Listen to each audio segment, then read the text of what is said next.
কালো গিলাফের আঁচল আর সবুজ গম্বুজের ছায়ার স্বপ্ন দেখেন প্রতিটি মোমেন।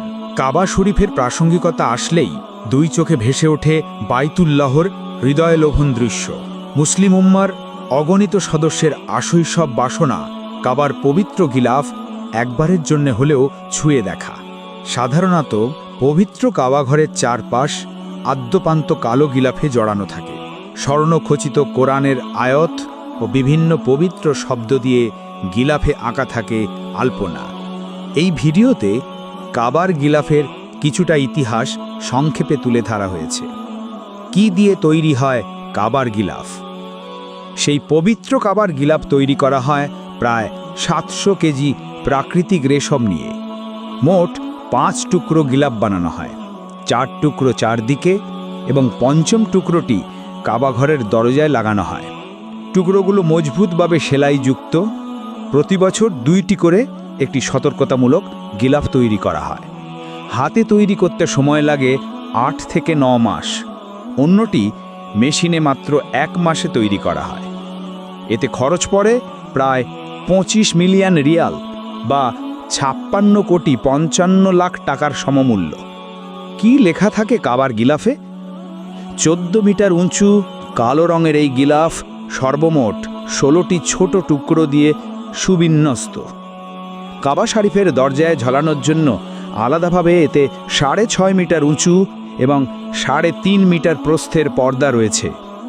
গিলাফের 1/3 উপর দিকে 95 সেন্টিমিটার প্রস্থের বন্ধনীতে সোনার প্রলেপকৃত রূপর সুতো দিয়ে কারুকার্য শোভিত আল্লাহর নাম এবং কোরআনের বিভিন্ন আয়াত ক্যালিগ্রাফি খচিত করা হয়।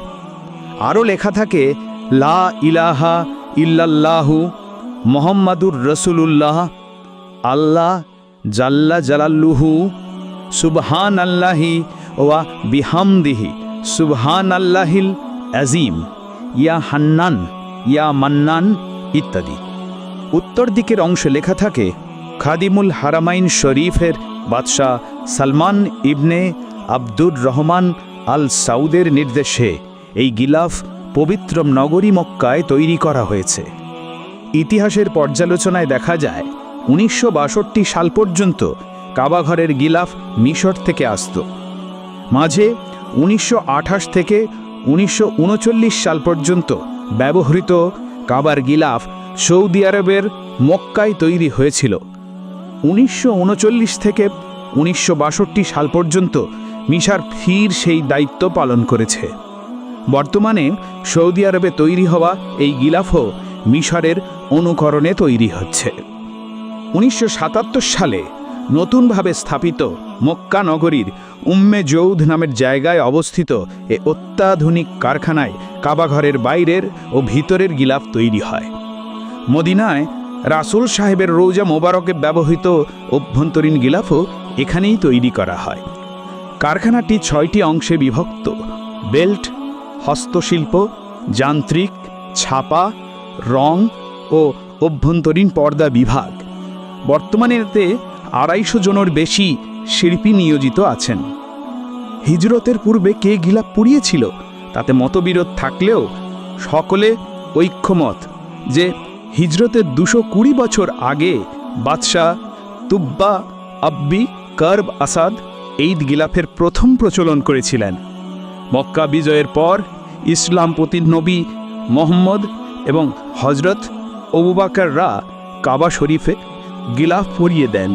এরপর থেকে মুসলিম খলিফা এবং শাসকেরা এই ধারা অব্যাহত রেখেছেন। এছাড়াও নারীদের মধ্যে সর্বপ্রথম কাবা শরীফের গিলাফ পরানোর সৌভাগ্য অর্জন করেন আব্বাস ইবনে আব্দুল মুত্তালিবের জননী নুতেলা। গিলাফ তৈরি করার পর তা কাবা শরীফের চাবি রক্ষক বনি সাইবা গোত্রের মনোনীত খাদেমের কাছে হস্তান্তর করা হয়। হজ শেষ হয়ে যাবার পর 10 জিলহজ সবার সহযোগিতায় গিলাফ কাবা শরীফের নতুন গিলাফ গায়ে জড়ানো হয়। গিলাফ পরিবর্তনের কাজে মসজিদুল হালা ও মসজিদে নববীর কার্য পরিচালনা পরিষদের তত্ত্বাবধায়ক নেতৃত্ব দেন। এই সময় সৌদি বাদশার প্রতিনিধি সহ দেশের ঊর্ধ্বতন কর্মচারীরা উপস্থিত থাকেন। এই পুরাতন গিলাফ ঠিকভাবে টুকরো টুকরো করে প্রতি বছর বিভিন্ন মুসলিম সরকার প্রধান ও গণ্যমান্য ব্যক্তিদের উপহার দেওয়া হয়।